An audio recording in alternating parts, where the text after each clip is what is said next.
Right, exercise 2. Now this is my second go round at recording this particular exercise. Had a little Carter interruption in the middle of it, so I already got most of the way through the exercise before we had some interruption. Anywho, so don't be distracted by this. I'm still going to talk through it. So, americium. Americium is an element that does not occur naturally. Here's one of the ways that I can prove it. I get out my handy dandy periodic table, and I see americium number 95 with a mass of 243. Americium. Notice how it's beyond, right? Beyond uranium. It's above number 92. It's 95. Right? That means because we know that uranium is the last or largest naturally occurring element, and americium is at number 95, means that it's synthetic, it's man-made, it does not occur naturally. But one of the things that we already know about it is that it has a molar mass of 243 grams per mole, or AMU per atom, right? Whatever is going to make the units correct, it's numerically the same. So americium is an element that does not occur naturally. It can be made in very small amounts in a device known as a particle accelerator. If you've ever seen or read stories like The Flash, that's what a particle accelerator is. It's a very, very large circular machine. And if by chance you watch the CW's version of The Flash, or maybe on Netflix, that's much too small to be an actual particle accelerator. The line has to be much, much larger than that, because to turn in such a tight circumference is actually going to take too much acceleration, right? Because you actually have constant acceleration because of the tight turn. Anywho, very small amounts in a particle accelerator. Calculate the mass in grams of a sample of americium containing 6 atoms. Now, I've done two things already. Well, I've done most of it already, but two things I want to point out. First off, I've written down on the problem what the molar mass is, so that I don't have to look back at my periodic table. Now, I have my periodic table, and you will have your periodic table on the AP exam. That's very true. But I'm writing these things down so that they're easily accessible. Right? So they're easily accessible. I want to know these things easily. Second thing that I've done, I have replaced this number 6 with a letter 6. Now, that might not seem like a big deal, but it is a solid strategy, because when I get later into this course and I have a lot of large word problems to work, there's going to be a lot of information present, right? Depending on the chapter, there's going to be several different terms present in the question that I'm going to have to use in order to do whatever calculation I need to. And so I want to make my problem as easy to pluck the information out of as possible, right? So I write 243 on americium. I write 6 over this word, so I know what it is. And then, secondly, right, aside from giving myself the easy information, I've highlighted what I need to do. Right? I'm going to calculate. That's my verb here. I'm going to calculate the mass, and what unit does my answer need to be in grams. I've highlighted that so that I know what I need to do. One of the most depressing things for me as a teacher is to see a student, and it happens, to see a student who does the work, who does the studying, who puts in the time, knows the stuff. They truly know the stuff, but they make some sort of silly mistake. For example, not reading the question closely enough and not understanding what the question wants. Maybe they give some accurate piece of information. It's simply not what the question wants.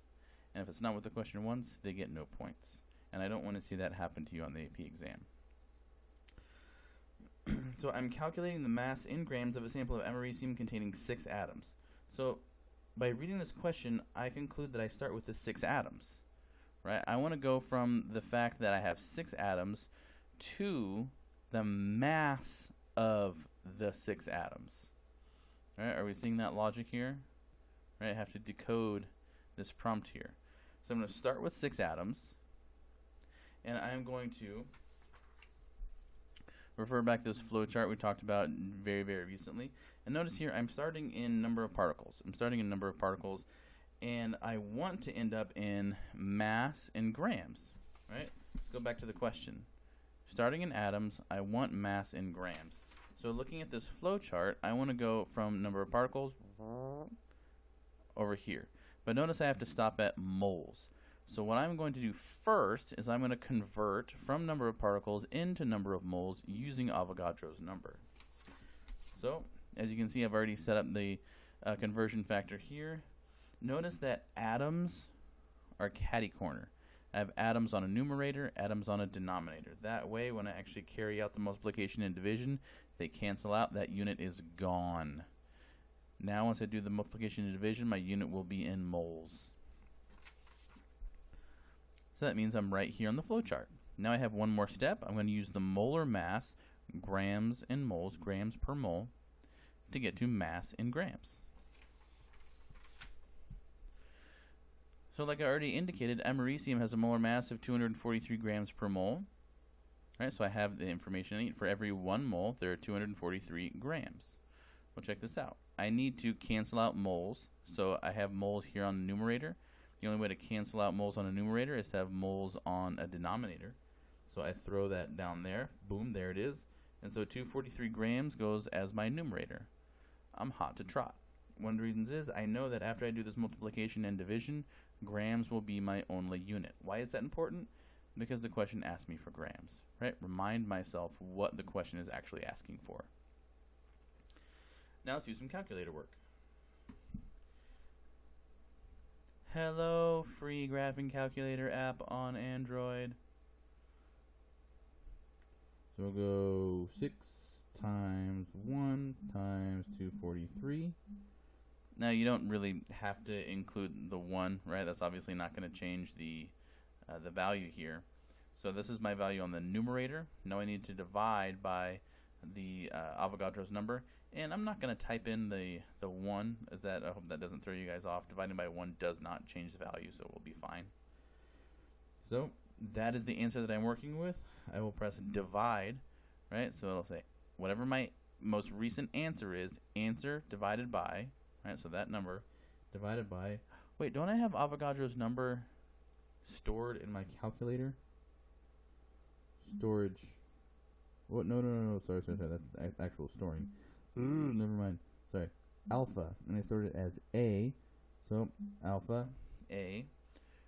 Right, you guys see the green A above the math button. So I press alpha to get to the green. Press math to get to the A.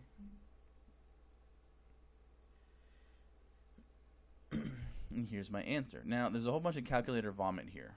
So I have 2.42112255 times 10. Remember, that's what E represents, times 10 to the negative 21st. What of this should I be reporting? And so let's go back to the question. Let's see. What am I given? 243, right, on the periodic table. 243, americium 243. That can be 3 significant figures. That could be a good one. Blah, blah, blah, blah, blah, blah, blah, blah, blah. 6 atoms. Oh, yeah, containing 6 atoms. So should I only use 1 significant figure? No. This is not limiting in terms of the significant figures that I should use to record my answer, because this is a count number. Remember, exact numbers, right, things involved in definitions, and count numbers do not limit the number of significant figures, because there are exactly 6. I counted 6. 1, 2, 3, 4, 5, 6. There's not 6.1 atoms. You can't have 6.1 atoms. There's exactly 6 atoms. And so this 6 right here does not limit how many significant figures I use in my calculation. So Avogadro's number here, I went to 4 significant figures, and so it looks like the only number in my calculation that has significant figures to utilize here is the molar mass of americium with 3 significant figures. So I'll report this to 3 significant figures. So what's that going to look like? 1, 2, 3. Right, so I'm going to record that too, but what does the 1 tell me to do? Okay, just keep it the same. Keep it the same. So go 3 significant figures with 2.42 times 10 to the negative 21st. What's the unit? Grams. All right, check the answer. All right, we're looking good. Don't forget to box it out. Is it neat enough that I'll be awarded all my points? Yeah, I think we're good.